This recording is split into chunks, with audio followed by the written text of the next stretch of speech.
Sing ciao, everybody. Welcome back. You're watching Vietnam Steve in exile, and got a good one for you today.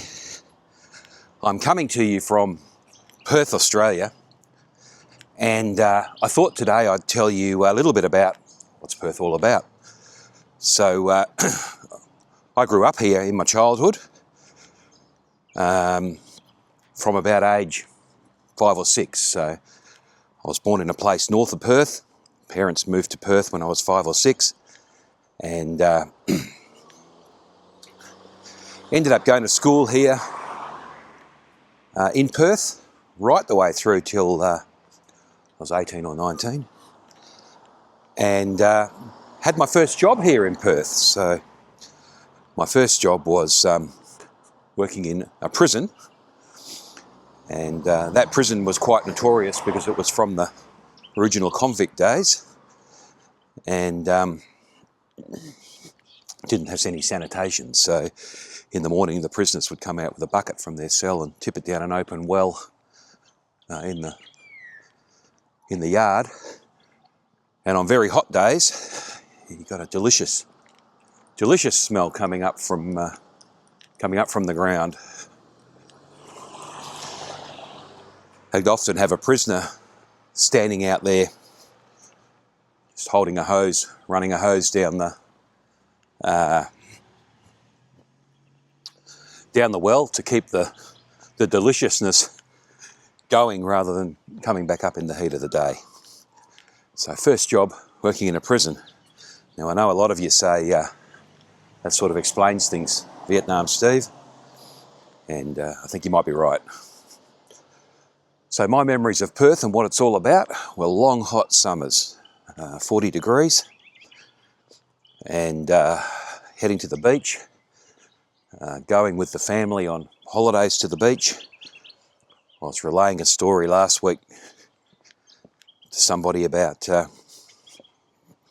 how we'd go and spend 6 or 8 weeks over summer down at the shore, swimming every day with our parents looking over us, and early to bed at night. So long hot summers are what Perth's all about.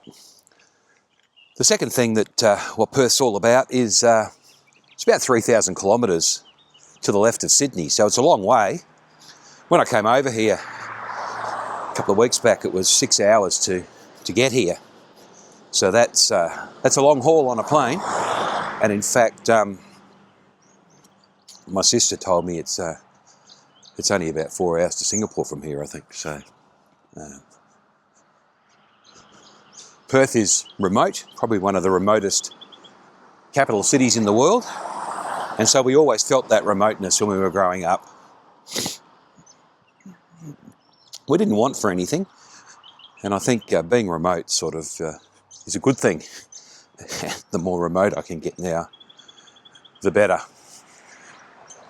The only place that I think's as remote as this. Good morning, sir. How are you? Going well. I'm numb. Numb. He says it's very cold out here today. Look, it's not as remote as this. I was thinking of Key West in Florida, because I've been right down there, and I always thought if I was ever going to go off the grid and never be found again. In fact, if I do go off the grid and you can't find me, probably go looking at Key West in Florida, because that's a good place to disappear. Perth probably be second on the list, as remote as we are. There's 2 million people here, but gee, it's a big state where Perth is, Western Australia. I think it's 5 times the size of Texas or something like that. So correct me in the comments, I know that you will. The other thing that Perth's all about is Australian rules football. So in football, in Australia, they play football. It's not football as we know it, which we actually call soccer here in Perth. That's the round ball game. Manchester United, Liverpool, etc. always loved that name your football team after a gay nightclub. I'm going down to Man United tonight. Always wondered about that. So we play football. It's not the football they play over on the east coast of Australia, which is rugby league. In Perth we play football. Of course, it's not the football we play up in God's country, Queensland, rugby union. It's football, Australian rules football. Big name, small game. Only really played in Perth and Melbourne. That'll get a few of you commenting. And growing up, always remembered going to the Aussie rules game, watching my favourite team, East Perth, which changed to Claremont. I did have a brother-in-law that was the captain of Claremont some time ago, and so eventually changed to Claremont, of course. But growing up as a young kid, the Royals were my team, with some absolutely stellar players that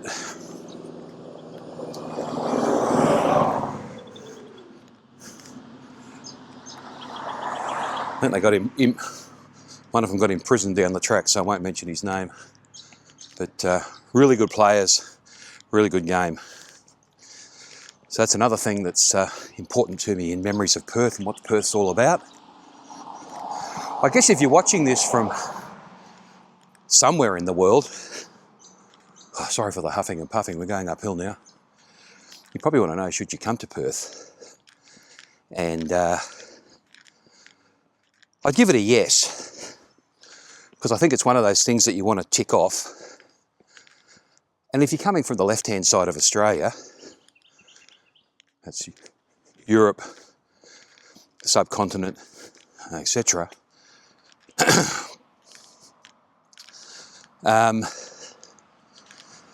a good stop before you go to Sydney.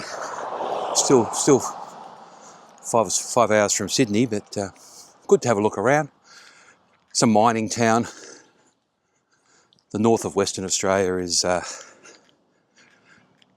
mining. Everybody works in mining. Oh, this hill's never like this when you're going down. The other thing about Perth is cricket.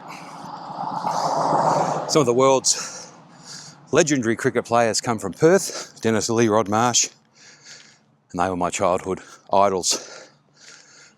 My idol now,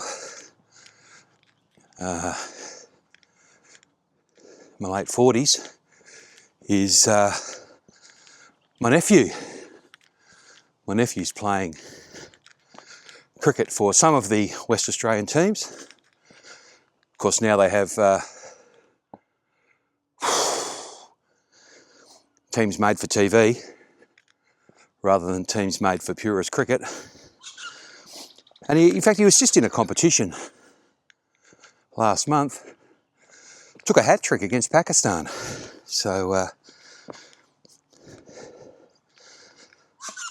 that's a feat. A hat-trick is getting 3 batsmen out in a row. Happens infrequently. In fact, there's only 3 or 4 bowlers in the world that have ever done that, so interesting small fact. Right, I just paused my commentary there to make sure I can upload these videos. Don't like a single frame to run over 6 hours, 10 minutes. You don't recognise how downhill this road is until you start going uphill.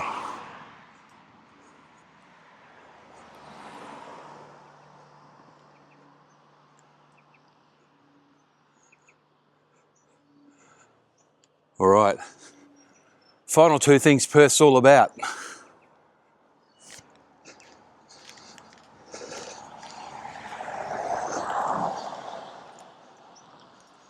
Sharks and beaches.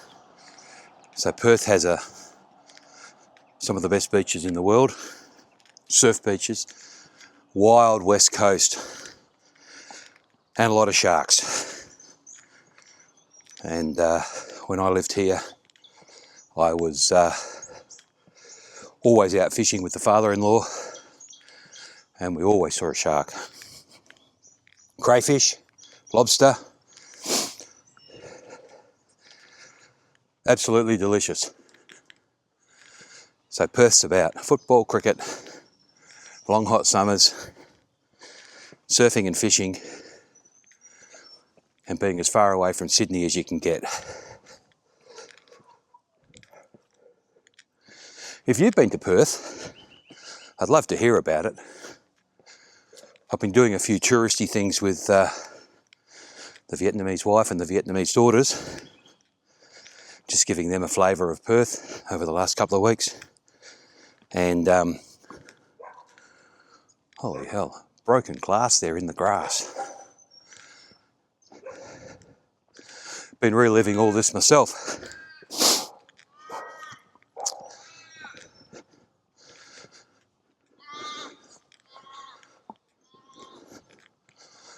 I've been to more parks and cafes you can poke a stick at. I've been to more weirs and rivers than you can poke a stick at. When it all comes down to it, just walking out in the bush here,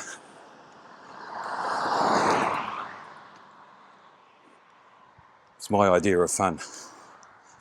All right, because the final thing that what's Perth all about is I've got family here. So my dad's been here, my sister's here with her husband and family. We've been having a great time over the last couple of weeks. I've perfected my skip bow prowess, so I'm probably the undisputed champion now. If you know what skip bow is, let me know. It's a cracking game for a family, and you can have as many participants as you like. It's a card game. The other game that we've been playing is a thing called sequence, which has still done the head in. It may be, when you get into your late 40s, your brain gets a bit addled. So anyway, on we go. Thanks for watching. I hope if you're travelling to Australia, you come down to Perth, have a look around at the city. I'm 40k from the city here, I'm in the boondocks. But it is a nice city. Probably got a little bit more activity in the city than, well, most cities now have very little activity. It's like Eastern Europe back in the 80s. Brisbane CBD is like that. The Perth CBD is probably like that. But there is a bit of activity happening around about in the burbs. So since the plague, CBDs were found out for what they really were. It's the developer's wet dream. And so people are now out in the burbs, and that's where the action is. I'll leave you with that one today. I hope to see me tagged in your vart when you go to Perth. And also tell me some of the things that I probably should have done in Perth, and I'll be able to respond whether I did them or I didn't. One final bonus point, big in Perth, solar power. So the whole house runs on solar power where I am. We've got hot water galore. We have a wood fire, so we're very economical. Got a water tank. Bushfires are a big thing in Perth. Had a helicopter flying over yesterday, and my brother-in-law said the only time we get helicopters is when we got a bushfire here, so what's going on? The helicopters will hover over your house, drop a hose into your swimming pool, suck the water out, and go and deliver that to the bushfire. They've been very close here in the past. 500 metres away from the fire, covered in smoke, so it is very, very dangerous. All right, that's another 5 at 5 with Vietnam Steve. Stay frosty, like the video, watch another video from Perth, and I'll see you in the next one.